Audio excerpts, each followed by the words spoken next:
Good afternoon, everyone, and welcome to Real Talk with Brian Poduska. I am Lyndon Wilson, creator of the Difference Radio live stream and podcast network. Brian comes to you every week at 2 o'clock on Thursday. He'll have always a couple of co-hosts, and they will bring on their guests, and today is no different. We'll be doing that today. First, I want to talk to you a little bit about what the difference is. If you're a small business owner, entrepreneur, real estate professional, those hardworking people within our communities, one of the biggest struggles they have is getting their name and their brand out in front of the community. And so that's why we created the difference. We want to help make the difference for them. We believe in small businesses. We believe in the people that create and run small businesses and how they serve the communities. And so we wanted to create that platform so that as people that buy, shop, and hire local, you can get to know the really good people within your community and realize that they're not just the plumbers and the electricians and the roofers, but they're also the dads and the mothers and they're the church volunteers, and they're the people that's helping with the little league teams, and that they're more involved in the community than just what they do as a career. Today, I want to make sure that we mention this. Today's show, Real Talk, is brought to you by Liberator Health Insurance and Wines with an Appeal. This is a new one, and Brian Poduska is going to be talking about that a little bit later in the show. Also, in case you don't know, if this is your first time watching, we are giving away a 7-night resort getaway up to 4 guests. Now, that can be 2 adults and 2 children. It can be 4 adults. This is not a timeshare. The winner would be responsible for their taxes and the processing fee, which is usually less than $50.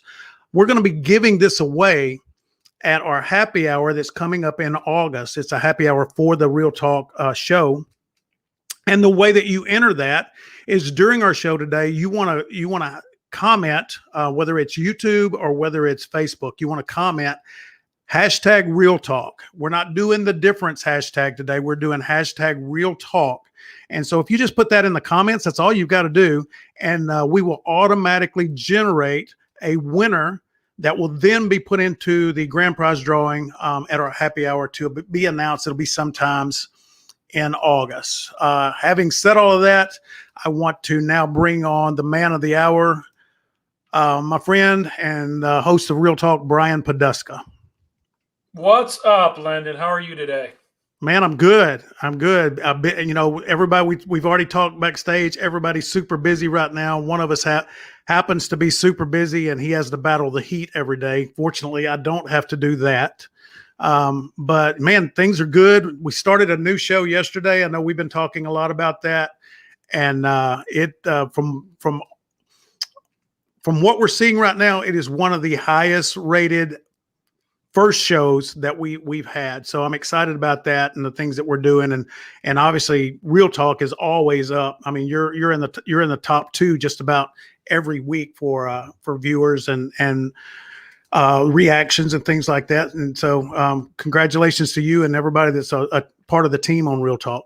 Yeah, thank you. And we're going to be pissed if we're not number 1 consistently. So we got to get on that. I assume you're talking about Brandon's show. The Brandon Lakey show, Tuesdays at 11, and it was his first time out. Obviously, he had the nerves going, but man, he did a really good job. And he did. It's just, Brian, you know this, and it's fun for all of us because of what we're trying to do. We're not here in a self-serving manner. We're not here to do an infomercial. We're not here to promote ourselves. We're just here to connect with all the small businesses in our communities and help bring more awareness to them. And we're all realizing just how much fun that can actually be, and the kind of quality people we get to meet too. Yeah, I agree with that. I mean, it's more of a pay it forward mentality. And Brandon, I know Brandon personally, and he shares that mindset, and it came through in his show. I was able to catch the latter half of it, at least the more than the back half of it. I didn't see all of it, but no, he's got the right mindset. I love his community focused aspect of it. So yeah, I look forward to more shows from him. Absolutely. Well, we talked about not being an infomercial, but we do have businesses to run and we do have businesses to promote. So tell everybody a little bit about Real Property Management Focus and what you do there. Yeah, I'll get on my real property management soapbox for about 30 seconds here. And that's about the most self-promotion I'll do. But yeah, so we are real property management focus, where we focus on your real estate investments, full service property management and real estate brokerage. So we handle sales as well as property management. Those sales are usually related to investments. Our key clients are investors who are intentional in the real estate space. So we've got some really unique tools that we utilize on the front end to help analyze potential investment properties. It's called Wealth Optimizer. And it looks at an investment property from all different angles, not just cash flow. It looks at, the depreciation that you can take on an investment property, factors that into your return, as well as neighborhood and market specific appreciation. Really gives you any sort of metrics that you'd be looking at as a real estate investor, and tells you what those expected returns would be. So that's on the front end. Once we identify a property, we can help you purchase it. Obviously, it's in our name with the management piece, so that's kind of our bread and butter. And then on the back end, once you're ready to sell and trade up into 1031, we can help you with that as well. So that is real property management focus, where we focus on your real estate investments in a nutshell. But we are not here to talk about property management, as fun as that topic can be. We've got some good stories there. We have some awesome guests on the show today. Our co-hosts, Steven Beaver and Daniel Cook, are on today, and they brought some awesome guests with them. So I'm excited to get into the topics at hand. I know, we're not to steal any thunder, but Texas is in a bit of an energy crisis, which was exposed very painfully with the freeze that we experienced back in February.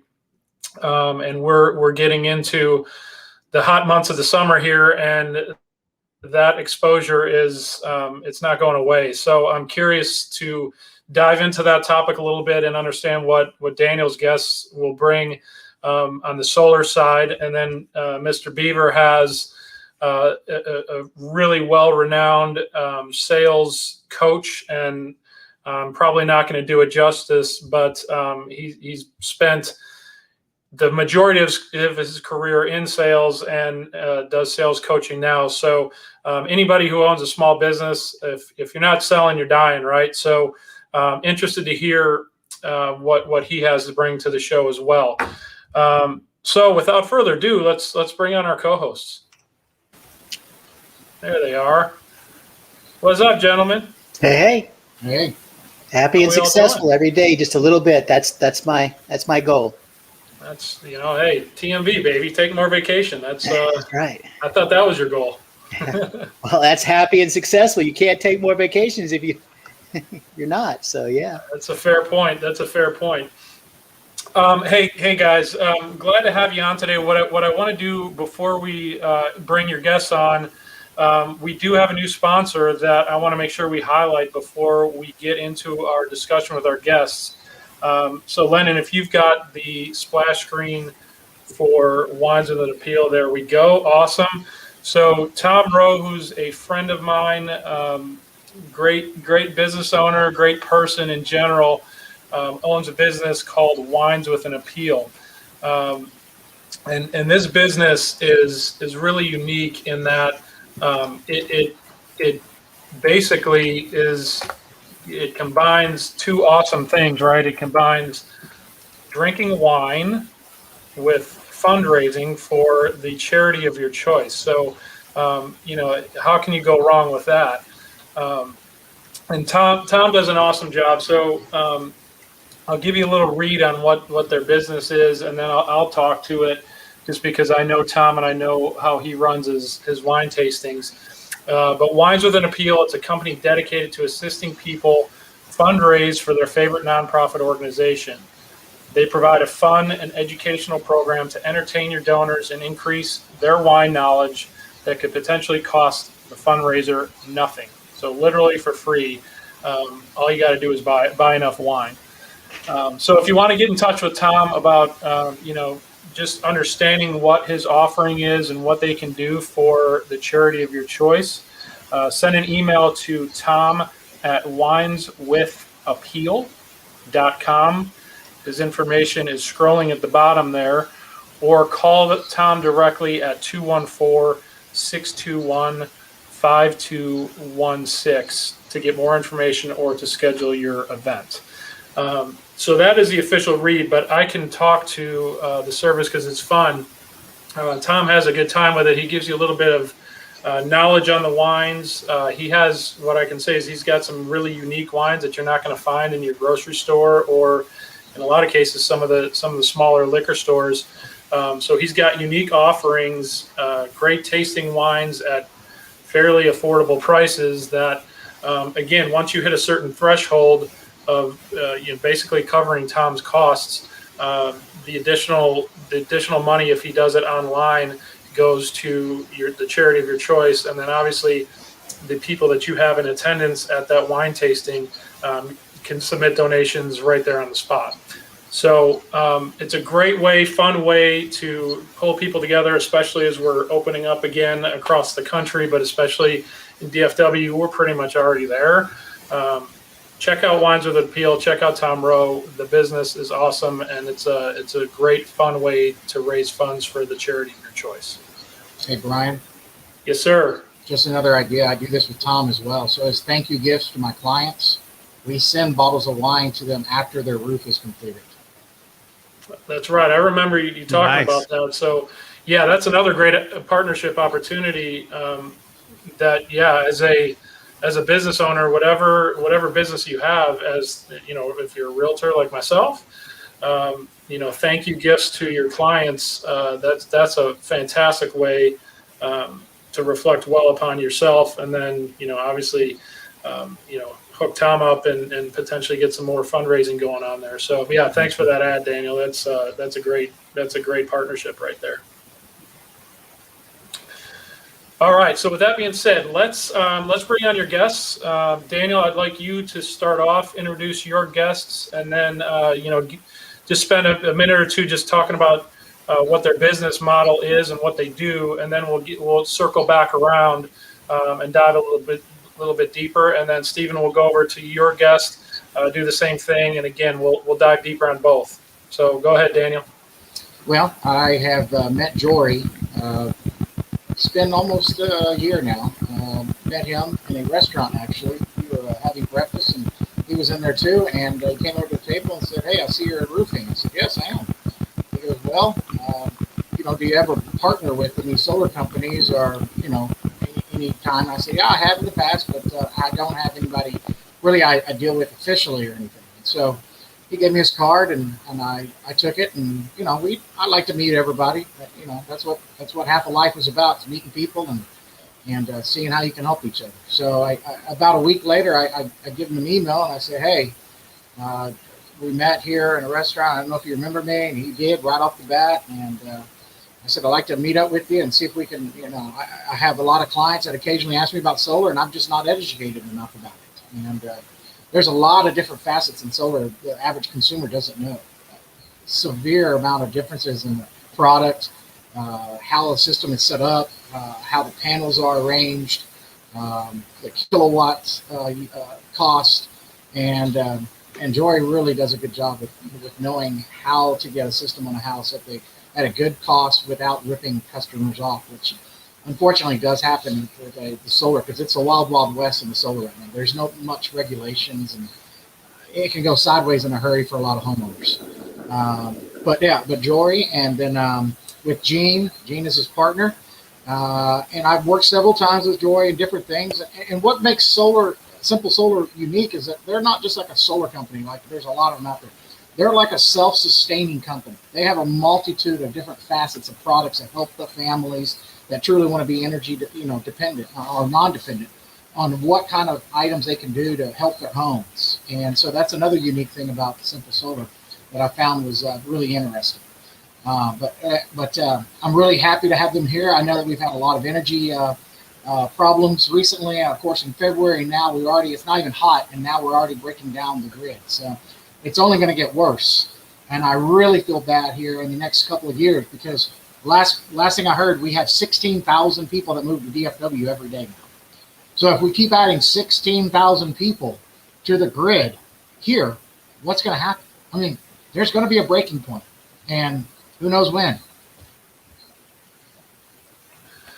Yeah, for sure. So, Gene or Jory, you're traveling, so I'm not sure if your acoustics are working, but one of you two, just tell us what your business is.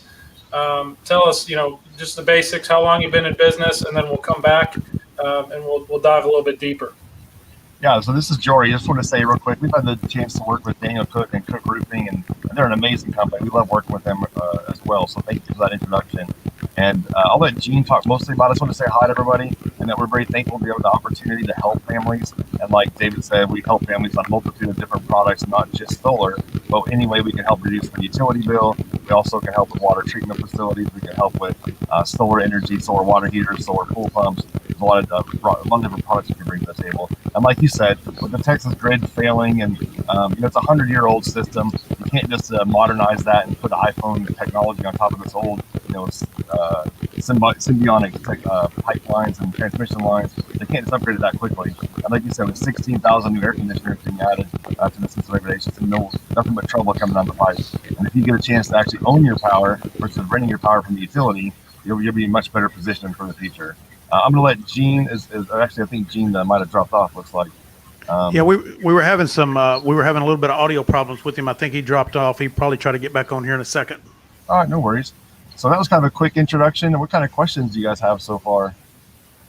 Well, Jory, I really want to make sure that you kind of expand on what the person that maybe thinks they're looking into solar. What are some positives and what are some realistic expectations that a family might get from switching to solar?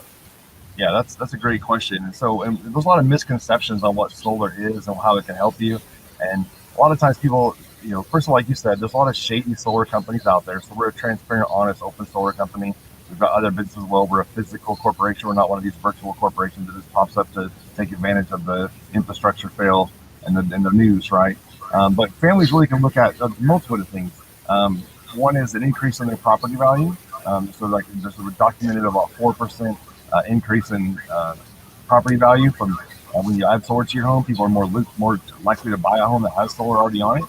We can actually reduce or eliminate your power bill. So your utility bill, if you're running, $100, $200, $300, $400 a month, we've got some customers that get that down to $10, $15 a month. So right then you're already saving money every month. Gene, you want to add on that? They're kind of asking what are some of the benefits. Looks like Gene dropped again. We just love. let me call a timeout because what I do want to do is bring Steven's guest in, just so we're all part of the same conversation. Unfortunately, he is not logged on yet. We do not have him backstage. Okay, well in that case, yeah, and we're not supposed to be on. Actually, it was my understanding we're not supposed to be on until next week because I'm on the last show of the month. So that's when he's supposed to be on is next week. So. Tell us about this business that's going to go out of business in 4 billion to 5 billion years. So it's a limited time, right, that you can only use solar. So you've only got 4 or 5 billion years to 4 or 5 million. billion, yeah, because the sun's going to go, and when it does, your business is going to go with it. So you got to get in now, early, right? I'm just saying. Yeah, 4 to 5 billion years. You better hurry. Well, Gene, you're back. You want to add anything on how does solar help your homeowner? I covered, as far as increasing the home value as well as using the utility bills. You want to cover the other topics? Sure, absolutely. One of the things I think is going on right now is ERCOT is trying to keep me from talking because I got a lot to say about ERCOT. So somehow it's just like when they took over home thermostats. And you couldn't adjust your thermostat, and you were in 85 degrees. So now they're trying to eliminate my opportunity to talk friendly about them. So what a lot of people don't know or not aware of. Lost him again. ERCOT got him again. Well, I know where you're going. So let's level set the audience. We've got folks listening from all over the place, and people here in Dallas-Fort Worth area and in Texas in general. unfortunately know ERCOT all too well, but can you, Jory, just kind of level set the audience if you're listening from out of state and don't understand exactly what's going on with the Texas energy? I'll call it a crisis for lack of a better term, but just give us the overview of what the heck's gone on and what ERCOT is and how that plays into what you guys are doing. Yeah, no worries. So ERCOT really is more the transmission and generation and distribution of energy here in Texas, right? It's kind of the legislative body that kind of regulates and manipulates how that gets out in the field. Gene, do you think we got you pretty steady? You want to kind of explain ERCOT and what their role is? Yeah, as ERCOT is in control of the Texas grid. Texas grid is autonomous. We don't buy energy from any other state. We don't sell energy to any other state. The problem comes in, just like you talked about, with so many people moving here, we can only produce X amount of energy. So the more that we get here, they're going to consume that energy as well. So when one power point fails, then the next 2 or 3 or 5 get that load over onto them, which makes the next one fail, so it's a domino effect. What some people don't realize is we were 4 minutes and 30 seconds. That's a teaser. I know what he said. I didn't want to say. He was going to say we were 4 minutes and 30 seconds from having the grid completely go black. When? Wow. When was this? During the winter storm. So in February, they were 4 minutes away from having to take the whole thing down. They couldn't get the generation part they needed to come up. And if it wouldn't happen, the whole thing would have been rebooted. It would have been a blackout for months, probably. It'd take months to reboot the whole system? To get everything to spin back up, it would take a month to get them all back online. That's what they were saying. Wow. That's crazy. But what about your people? Was the sun still out? I think the sun was still out during the winter time, right? It is, and so that's a misconception too. If you're the grid attached storage, you have a solar that's attached to the grid.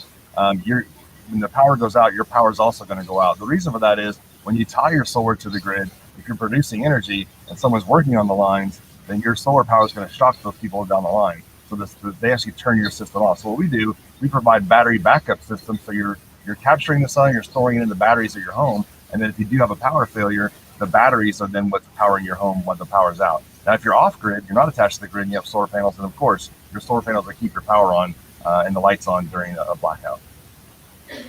That's a really important thing to make sure people know, because I had so many people.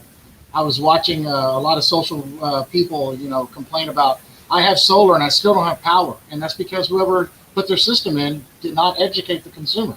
They say, hey, get solar. You're going to be so much better off. You won't have to worry about power. Well, that's not the truth. You have to have the right system in order to be truly self-sustained and have power when the power goes out. So that's an important thing to know. Yeah, and batteries are expensive, so we have alternatives. We have a whole home house generation systems. We can do generators that stand by and switch over. If we're on natural gas, we also have battery systems. We have Tesla battery systems. We've got Enphase. We've got there's a number of different ones we can sell. So we can look for different price points depending on what you're doing. So we've got a complete energy sustainable home grid, if you will. We do the Nest thermostats. We do the battery backup. We do the solar to help lower your power bill. Pretty much anything to make your house self-sustainable and protect your families. I mean, I can imagine having pets or animals and being out for 3-4 days or a week with no air conditioning in your home. So I have to ask a question that's probably on everybody's mind. With these, so we went through the ERCOT stuff and the winter storm, right, and rolling blackouts and everything else. So if you've got insider info, since you're in the industry, how close are we to rolling blackouts here in the summer? Well, so the latest ERCOT news release they put out, which again, this is them talking about themselves. They said there's a less than 1% chance we'll have a blackout. But if you look at California, they were saying the same thing 10 years ago, right? So California was going to have less than 1% blackout. Now they're continuing to have rolling blackouts and droughts. And I think that Texas is the next move on that. I mean, most Californians move here. We can't absorb that many people and keep adding to a grid that's over 100 years old. And them asking us to consume electricity and them controlling our thermostats is just a warning sign of they realize there's a problem. They're just not going to tell us. And you can't fix this overnight. I mean, they can't change 100-year-old technology overnight. It's going to take them a while. So in the meantime, I don't want to take a chance of not being able to protect my home and my family. I'll be able to make sure I be able to self-sustain and have my own energy in case something was to go wrong. In addition, yeah, I'm back for a second. In addition to that, look at what California did.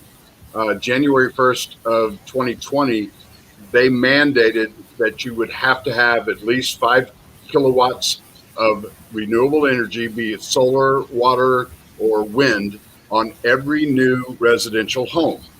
So you didn't have an option. If you built a home, you had to have some kind of alternative power, and that's mandated by the state on every new construction.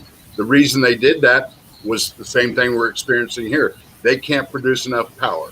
So every time somebody goes solar, that takes that many kilowatts off of the grid's pressure points. So when they talk about a 1% chance of a blackout, probably so. What's the chances on rolling brownouts, where they just have to pick certain areas to offload the grid? So again, we get very, very close, then the panic sets in. And right now, guys, this industry, we're trying to be very proactive, and everything that the state of Texas is doing through ERCOT is being reactive. They've known the problems. They've been told they have to do it. They've put it off. They've asked for extensions. They've done everything to not spend capital gains back into our system.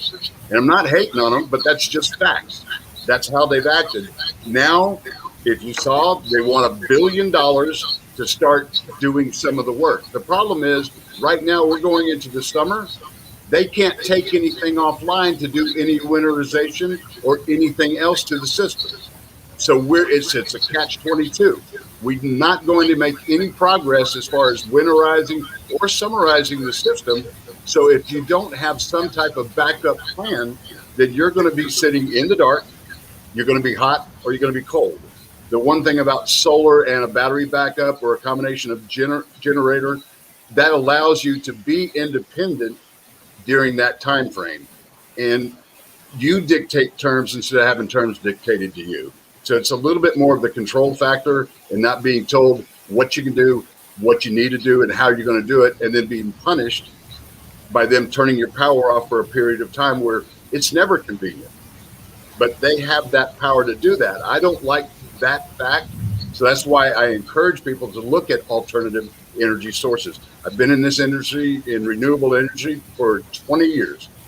I did my first off-grid myself. I believe in it. I know that it's effective.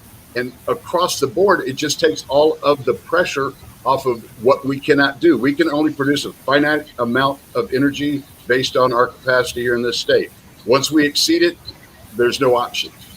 So I just encourage people to learn about solar, understand what it does, how it works, the benefits that you have in your home's value going up. The cool thing about that is most of the counties in the state of Texas, your property value goes up, but your taxes do not.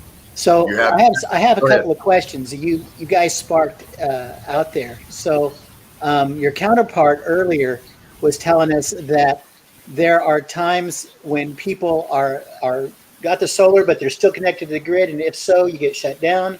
But then there's the battery, there's the Tesla, there's all kinds of stuff. I suppose that there are certain criteria or maybe certain reasons why people do solar and they're still connected to the grid as opposed to doing solar. And I'm just going to stick with battery because I'm old school and I understand what a battery is. I still don't understand how Tesla makes money on the stuff, but that's because he's smarter than me. But anyway, so I'm curious, okay, why would I, and maybe I shouldn't, but why would I go ahead and invest in the solar, save a bunch of money on electricity, but then still have the electricity there? Because if the electricity there was a brownout or a blackout, I'm still screwed. Or is the, and then I think I can see why I would go with the battery option. And if they go out, then I don't care, at least for a while anyway, right? I mean, right. So what are the criteria? Why are the reasons why people would do that? Is someone selling somebody else a bill of goods because maybe it makes them more money to do it that way? I don't know, right? Because I'm completely in the dark on this subject. Sorry, couldn't resist. That's the worst bad joke I think I've ever heard. I like that segue. That's awesome. Well, here's the deal. when I'm talking with a customer, and understand this, and I want to be transparent to your audience and to anybody, because that's what we do. We're as transparent as possible. So if you were in a situation where you're asking me about a battery backup, first thing I'm going to do, we're going to talk solar. The reason we're going to talk solar is what it does for your house. If you're paying electric bill every month, you can use that same money and own your system instead of renting it. Okay, so yes, exactly. Most of the times, like Jory said, we can eliminate most of your electricity bill. Once you own your system and it's paid out, you just have a little tiny bill. If you're renting your power, which is what most people do, they send that check every month. The one thing they don't do is they don't look at their bill. They look at two things: how much do I owe and when do I have to pay it? They don't see how much per watt they're being charged. So we can break it down, show them how much the company's charging them and how much they can save by going this way, adding value to the house. From the realtor side of it, a house typically sells between 15 and 20% quicker if it's equipped with solar. Now, that's national. Here in Dallas, in most of the country right now, the real estate market's on fire. Doesn't matter if you have solar or not. But going back to the battery options, the first question I asked the customer was, when was the last time your power went out? Okay. They'll say, I don't know, honey, how long was it? 3 years ago. How long was it out? For about 3 hours. So does it make sense to spend thousands of dollars on a system that you're going to use once every 3 to 5 years for 2 to 3 hours? To me, it doesn't. But to some people, it's critical. The reason it's such a hot topic right now is when our power went out, it didn't matter if you had solar, like Jory said. If you have solar and the power goes out, your solar goes out as well. So that's when you have to go to a battery backup. You have to go to a generated electricity backup. Those are independent systems that connect together based on what your needs are and your level of comfort of not having it or having it. As far as criteria, if you qualify for solar, then you're going to qualify to go ahead and have some kind of backup system in place if that's your choice. And we walk you down the pluses and the minuses.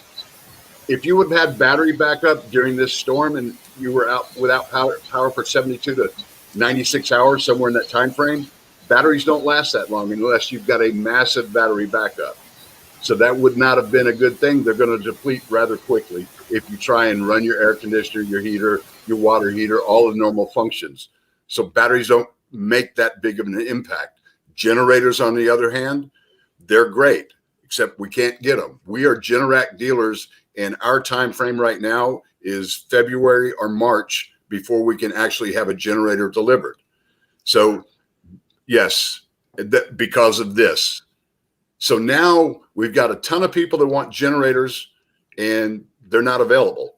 So if these brownouts do start, there's nothing that can be done unless they've got a portable little Honda or something that they plug a cord into so they can keep the refrigerator going. So we try and talk intelligently about what the customer's needs are. We're not really trying to sell. Yes, we're a solar company. That's how we make our living. But we're not selling, because solar, once you explain it correctly, it sells itself. Then it's just a matter, does it make sense to the homeowner? Is their house a candidate for it? Is there too much tree cover? But when we walk in, we're just giving information. And our company, we thought long and hard about it, and it says simple solar. And we truly strive to just make this a simple process. We give you all the information you could ever want. And at that point in time, if it's a smart decision for you, then we'll do that. If it's not, we still shake hands. We're still friends. We still want to try and help you any way we can. And maybe down the road, it's going to make a difference to you. And we want to stand out in the fact that we never tried to put you together. It's that wild, wild west that's out here. We're different. You'll know immediately. I'm never going to say, hey, let's do this, let's do that. I don't want to sell you a battery if you don't need it. The other guys, they'll give you anything that you say you want, whether it's good for you or not. We're not going to do that. Okay, We're going to inform you. So what you're saying is it sometimes it's good to have the solar and the electricity, or maybe a lot of times it's good to have the solar electricity tied together and the battery for a short-term backup. But then what if it's those people that are preparing for doom? Is there a way that they can get solar so that they're off the grid? I mean, is that an ability that you have now? I mean, I'm not talking about expense. I know that would be probably a lot more expensive, but is that an ability that people have to completely go off the electric grid if they so wanted to? Not just living in a teepee, but living into a moderate house, maybe? I don't know. You had something, Jory? Yeah, I was going to say, I think what he's hitting on is net metering, so you're off grid, and to make sure you mention Right. net metering. Yeah. You're talking to one of those guys that actually does have a bug out cabin, and it is off grid. The problem with off grid, because there's a misconception, if I'm tied to the grid, I can't disconnect from the grid here in DFW or any metropolitan area in the state of Texas. I can't just sever my relationship. So I can't go off grid 100%. However, we do have our version of off grid, and it's a mini grid, and that would be components of solar, generators, and batteries. So if power goes off, as long as I've got a fuel supply, I can keep a generator going. As long as I've got sunshine, I can use the batteries. So I can go literally, if I have a gas supply, I can go an extended period of time off grid. But to actually go off grid completely, if you're already tied in, you can't do it. You have a net metering. That's what Jory had mentioned. Before solar became popular, it was like a one-way highway. The generating energy came to your house. Then they have what's called a bidirectional meter. It spins backwards when you're sending electricity to the company, and it spins forwards when they're sending it to you.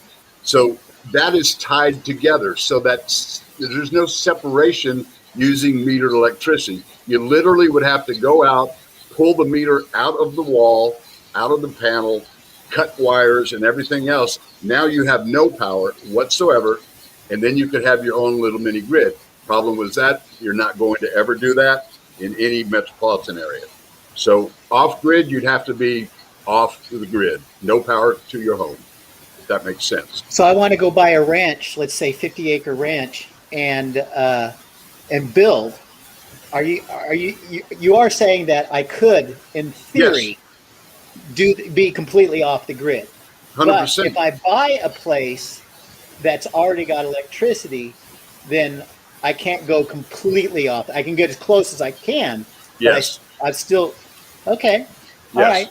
So Landon, are you taking notes on this? Because I know you got your place up in Oklahoma that you go hunting at. So, I hope you're taking some copious notes here. I've been studying this for a while. One of the things that I would like to ask Gene also is, because I know that in studying this and in studying in the metropolitan areas, they talk about the buyback and about how the electric companies will buy back, but that's kind of misleading, isn't it? You don't get a check, you get a credit.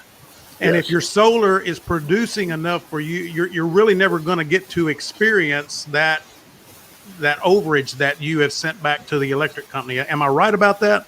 You are in 99% of the opportunities that are out there.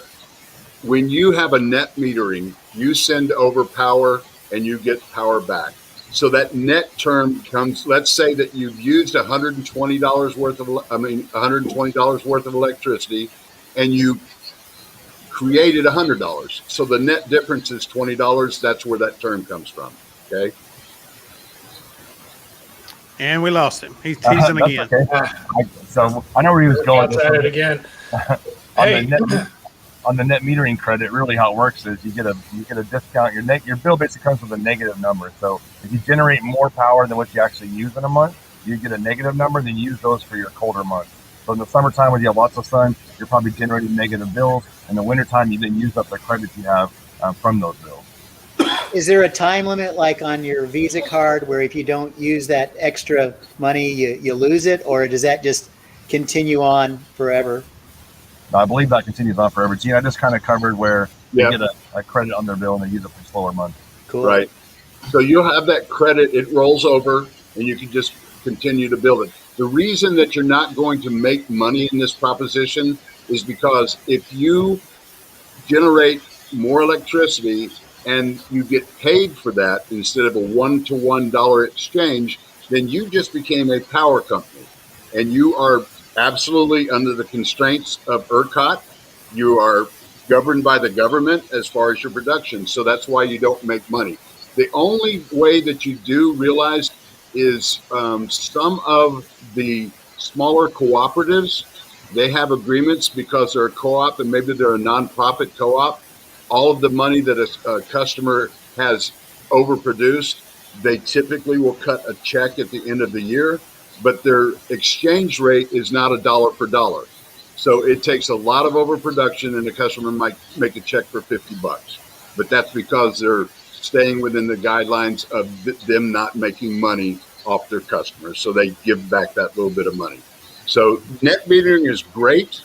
The only problem that happens is if you're producing a lot more electricity, then you're giving away a lot of free electricity. All that credit that's sitting there, you're never going to realize it back, and you're just generating free money. So when we do a proposal, we don't try and do 100% offset. We don't want to give them any more money than they already have.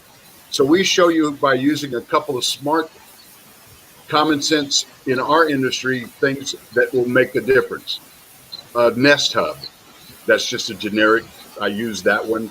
A Nest Hub is an artificial intelligence that monitors your entire heating and cooling, so it gets smart about when it turns off your system. So you can save on average around $8 to $10 a month just by exchanging your thermostat.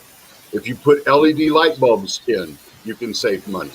We put solar fans in your attic. They run all day venting your attic, which makes the attic cooler inside, and your duct runs through your attic. So if it's cooler in the attic, then it doesn't have to work as hard to keep the cool air cool to the point where it comes in through your ceiling. So if we lower the temperature in the ceiling, if we lower our consumption with LEDs, if we use a smart, those things in combination can offset what you're not producing. So you realize the same efficiency as if you covered your roof with all those panels. You just used my favorite word. Okay? What's that? Efficiency. That's what I am, an efficiency consultant. So what you're saying is you've actually gone, okay, so you're not really a solar company. You're an efficiency company that believes in solar, because what you just explained to me was that not only do you get, we can put the solars up here, but how would you like that solar to take 20% or 30 or 40 or 50 or whatever percent more off the top by just doing these simple little things? And oh, by the way, that knowledge is transferred free of charge. But you do your thing. But most companies, I would dare say, most companies go in, they put the solar in, and they're gone. Yeah. Right. And so you guys you're the new kids. You're actually the new kids on the block, even though you've been around a while, because you're doing things that nobody else is doing. You see that service is the new profit, right? Correct. And people are all about efficiency. They want to be more efficient. They want to spend that money on their kids and all kinds of other stuff. I won't say take more vacations, because that would be shameless, right? I was just going to say, Steven, this is your opportunity to turn sunshine into vacation, right? So you put the two together. Yeah. It's like you literally you could steal my stuff and say, with our product, you can take more vacations, because you're going to spend this money. You can spend it with the electric company, or you can spend it with your family. And that's what we say. It's a reallocations of funds is all it is. Everybody's going to pay their light bill. That's a given. Yep. So if you're giving that money every month, you just take it, instead of giving it away and renting your power, you buy your power, you own your power. So now you're governing it. And when you talk about efficiency, in the real estate side, you're looking at a lot of realtors that are very cognizant of the green home movement. They have a rating system, and Brian, it's the LEED system, LEED. It's in one of the things that I look at it that when I talk with realtors and real estate agents, a home is built to a standard, and that building code is the minimum that you can build it to. Okay. When you start working with energy efficient homes, the difference can be 30 to 70% more efficient from an energy standpoint.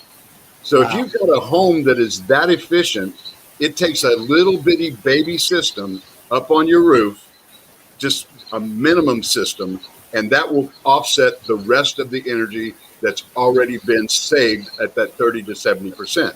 So when I talk with real estate agents, or if I talk with builders, I say, guys, you can throw just a little bit of money at this, and you can advertise this home is not going to have a power bill based on its build efficiency and based on a little bit of the solar that we've got there. How fast would that house sell in comparison to the same size house that you've got for 200? It's just a no-brainer. So it's funny.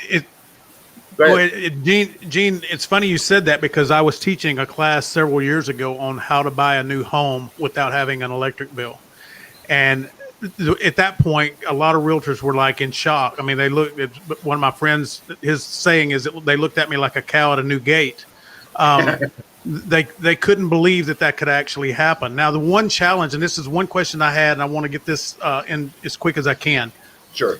2 to 3 years ago, the appraisers weren't up to speed on the value of solar and what it could do for a house. Has that caught up yet with the appraised value on a home? I think it goes by region, and here our market is blistering hot, so they don't get that concerned about it. But if you look at it, it's about $3,000 a kilowatt. So if I put a 10 kW system on a house, that's a $30,000 immediate equity position. Immediate. And the cost sometimes is just a little bit more than that. So you're almost getting, and we routinely do proposals where the ROI, or the return on investment, is over 150% using a solar system.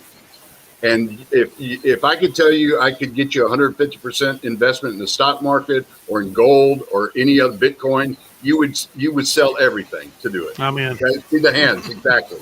So with solar, I routinely do 150% ROI because of the fact that I'm owning it. I've got a set. Here's the deal, guys. In the last 10 years in the state of Texas, energy costs have literally doubled. And that's from the Texas Department of Energy. That's them, not me. Okay. So 10 years ago, if you had a $100 bill, now it's $200. Well, 10 years from now, think about what your average bill is in your home right now. It's going to keep going up. So if you're paying an average of $200 right now, 10 years from now, it's a $400 bill. So would you rather keep a bill that's exactly the same and that you own in a preset time, or would you just rather keep renting and watch that bill continue to go up? It makes sense on every single level. I've got a great return on investment. If I want to sell the house, I can sell the house, and I can ask more for it because I have no electric bill. I'm going to sell it faster, sell it for more money. I mean, from a realtor standpoint, this is nirvana. These are the things that really make it easy to move a home that's equipped with solar. I mean, so are they coming on board? Yes. Are appraisers looking at it differently? Yes. The reason being is because realtors have stood up and said, wait a second, you do realize that house has solar. I know it's the same square foot. I know I'm getting the same comps, okay, but it's not the same house. That house has a $250 electric bill every month. Multiply that 12 times 12. This house has a $22 electric bill times 12. Do you think it's worth more now, Mr. Appraiser? And sometimes you just have to be kind of aggressive about it. But I think, yes, in answer to the question, they are much more cognizant, much more aware that solar-equipped houses are in a better position to move quicker, and they also are worth more in a dollar value. Awesome. Only thing I'm going to add here is I've been thinking about getting solar here in our home, because one of the worst things in my life is when my wife gets hot. All hell breaks loose. And last year, during the rolling brownouts that we had last year, it got to a point where we had to get up in the middle of the night and take the dog and go to a hotel because she did not want to risk the power not coming back on. So just that in itself, I'm almost at the point where we're fixing to get a solar system with a battery. Hey, I know a guy. I know two guys actually now. Okay, so and I'm in tight with them. All right, because we're on the same efficiency note, so I can probably help you out there. Okay. There's nothing more important than having an efficient home with an efficient wife. I mean, that's just. If mom ain't happy, ain't nobody happy. No. Hey, that's worth 30,000. I heard a $30,000 number thrown out there earlier by Gene. That's worth 30,000 times 5 right there. There you go. No, that's awesome. I mean, I've been educated during this show because obviously with all the stuff going on in the state of Texas, and it makes obvious sense that if you can self-generate and store, obviously that's a help. But coming at it from the real estate lens, right? I'm a licensed realtor, both on the sales and rental side. The ability to either more quickly sell your home, which isn't really a problem right now, but down the road that we can't sustain this crazy market forever. To have that ability to say, Gene, your analogy of $250 per month versus $22, there's a lot of value in that. Brian, I have a quick question. I know we're running out of time, but now I'm dying to ask this question. Because, and this kind of goes into your stuff, and I was just thinking of this. Brian, I buy a house, a rent house, and I give it to Brian, but then I'm like, I want it to be solar because I know I'm going to sell it in 10 years or whatever, maybe not, but so I can increase my rent, right? Whatever. How long does the process start? I call you today, and I know it varies, but what average? How long is that process going to take? The pat answer is about 6 to 8 weeks. Wow, Okay. That fast. We consider that slow. That's fast. We from the moment when you sign a contract, I can have this into engineering and out of engineering in about 3 to 5 days. Okay, then it hits the city, and it doesn't matter if it's Dallas or if it's Fort Worth or if it's Arlington, Frisco, wherever. Each city takes a certain amount of time. Fire marshals suck. I didn't say that. Yeah. If you have an HOA and the HOA wants to be difficult, then they can hold it up as well. So that's why I say I've got a customer I sold last Wednesday, and this coming Tuesday, he will have his solar on his roof. So, just a matter of days, literally. Wow. So some of them go quick. So that's why we go 6 to 8 weeks. That's representative. If you're in Austin or Houston in particular, it can be 90 days just sitting in permitting. Yeah, permits. So, those people they don't work for money. They work for the fun of it. Don't get me started on that. I was going to add one note on that too. If you do own real estate that you're renting out or you're a landlord, adding solar to that facility can help you lock in a physical payment on the power bill, but allow you to increase the rent. So if we get people locked into a $100 a month solar payment, maybe you can raise the rent another $200 so the person doesn't have to pay a utility bill anymore. Yep. Right. That's where I was going is that, if I've got a rental property, I can advertise the fact that you've got a no or a minimal electric bill every month. Therefore, you monetize it by increasing your rent. Or, sure. In a slower market, it helps you fill that vacant property that much quicker. That was my whole thinking is in a market out there. Of course, again, we're on fire and there's no available out there. But my occupancy rate is going to be stellar comparative to the rest of the people that are out there because that one fact. You run that one thing, $22 electric bill, wow, okay, where's it at? I don't care the square footage. I don't care. I want that because people that are in that position, again, and this is the way you need to think about this, guys. If you went before any of us owned homes, we rented. Okay, so if you rented a house for $1,500 or you could buy the house for a $1,500 mortgage, which one would you choose? Obviously, you choose to own it for $1,500 instead of rent it for $1,500. It's the same exact principle in solar. If your bill's $200 a month renting your electricity and you can own your electricity for $200, why would you be any different in the solar application than what you did when you bought your home?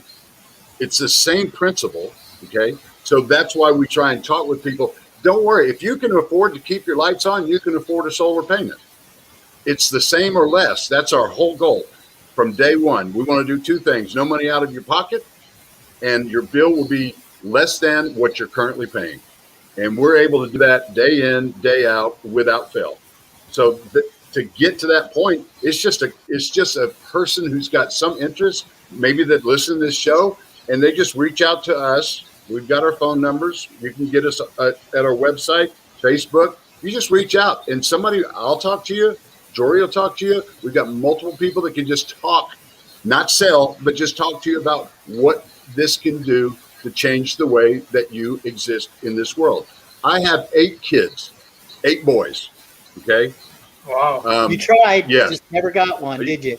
I did my level best, right? So one of the things that I have to be concerned with, and if any of y'all are dads, it's not that you're a tree hugger. It's not that you're an absolute environmentalist. My kids have to deal with this now when I'm gone, and then their kids are going to have to deal with it. If we don't do something now, if we're not proactive, then what's going to happen to them down the road? And that's kind of my driving force. I love solar, don't get me wrong, but I want it's so Pollyannic, and it's also so altruistic. I want to leave the place a little better than when I got here. And if I can make a little bit of a dent using solar, then I've accomplished something. I got my kids, I made a lot of them, so I've got a lot of responsibility to make the world better for them. This is one small way I can try and do it. Hey, real quick, I know we're out of time, but just one thing I want to add on that. It gives you a really nice add-on to your roof, because your roof gets protected a little bit more also.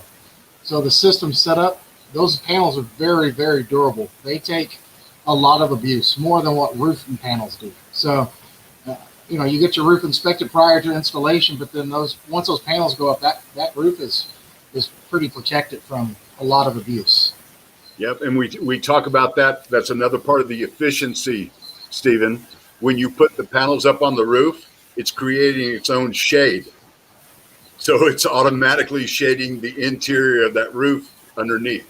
So there's so many pluses. And if somebody sits and say, "Oh, I'm not interested," you're not interested in saving money. I get that, and neither am I. And most people are interested in saving money. Most people are interested in maybe helping the environment. There's too many pluses to just walk away and say, "I don't." If you're not interested, it's just because you don't know. And once you know, you're going to say, "Yeah, that makes a lot of sense. Let's go ahead and do it." It's that simple. Simple solar. That's awesome. I mean, that's a great way to summarize it, because it's all about education, and then once you got it, it's simple solar. Awesome. Hey, before we wrap up here, because we are almost out of time, I want to make sure that we get Liberator Health Insurance some airtime here.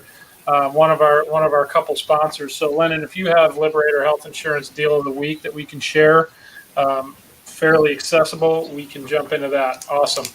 There it is, Mr. Greg Holdberg's company, our other sponsor, Liberator Health Insurance. So Greg offers a deal of the week. He just kind of highlights what he's done for some of his clients. This week, a small business with 3 employees was able to provide health insurance to their employees for only $390 a month. $390 a month, that is almost unheard of. And I tell you what, as a business owner, and the ability to, number one, provide health insurance at all, and then at such a very low rate, that is a competitive advantage outside of what you have as a product, right? So, or a service. That is going to attract and retain employees in the long term. So that's a great example from Greg this week. I don't want to go too deep into it, but his offering is unique in that it's affordable, number one, but it's outside of the government marketplace, high expense, high deductible programs out there. It puts the decision of doctors and healthcare, and actually gives you a little bit of negotiating power out there in the marketplace. So if you're at all thinking about, getting out of or changing or even signing up for health insurance that you may not have right now, please look up Mr. Greg Holberg and Liberator Health Insurance. He can be reached via text or phone at 214-886-4688, or check him out on his website, www.liberatorhealthinsurance.com. Awesome. Hey, Brian, just real quick, next week when my guest is on, for the people that want to know, it's Brian Flanagan. If you don't know who he is, he was with Zig Ziglar for 30 years, one of his top students, and he's going to share some brilliant stuff. I've had him on another summit that I had, and this guy is not just this. If you like Zig Ziglar, you'll love him too. He's just a spitting image. He's got all the coolest knowledge and fun stuff, and he just makes learning, fun, right? And it's service, like these guys. Service is a new profit, and for 30 years, it's all been about service. So, real quick, I want to make sure that we're not confused here, Stephen. Next Thursday is the 1st of July. This was Tuesday. the last. I thought I was on Tuesdays. No, we're on Thursdays every week. So, okay, I'm college educated, and your competency is in your PhD program, which I don't have, right? So reading I'm good at, but competency, what it means, that's a completely different thing. So, okay. So Ryan, cut that part. Hey, you know what? I think your TMV moniker of taking more vacation, your brain's already there. So I'm with you. Sometimes we all used to be on Tuesdays. I can't get once it's in my system, it's over. Sorry, you're gonna have to do 2 shows now. Okay. Well, I wanted to make sure that everybody that was watching wasn't confused, because I got confused there for a second. I had to go back and look at my calendar because Stephen, I'm like you. I can get lost in what I'm doing sometimes. So just we'll so talk. Everybody, he will not be on next Thursday. That'll be the 1st. So this is the ultimate teaser. So you got to watch week after week until Brian Flanagan is on the show, and we will be enlightened by his appearance, because I do look forward to hearing from Mr. Flanagan. So we are out of time this week, but we'll let you know when Brian's coming on. Gentlemen, Simply Solar, I appreciate you guys coming on the show today. Thank you. It was awesome to learn about all the benefits of solar, beyond just the obvious, right? From a real estate perspective, I learned quite a bit. I might have to have you guys out to my house to see what we can do there. But no, I appreciate all the education, especially during these times where we're all kind of crossing our fingers that we don't have to live in a sweltering hot house because we're going through rolling brownouts and blackouts. So certainly a pertinent topic. Appreciate the enlightenment on all that. Daniel and Steven, as always, appreciate you guys coming on as co-hosts. You're awesome. We're one big happy family, even if we can't remember what day it is, which happens to all of us sometimes. Lyndon, thank you for everything that you do for all of us. Appreciate that. Thank you. And that's about it. We'll wrap up the show. Again, thanks, everybody. We'll tune in next Thursday, same time. Again, Thursday. Don't forget, 2 p.m. people, it's Thursday. And today's not Tuesday, by the way. Just Last I checked, FYI. today is Thursday, and we are out of time. So tune in next Thursday, 2 o'clock. We'll see y'all then. Bye. Thank you. Thank you.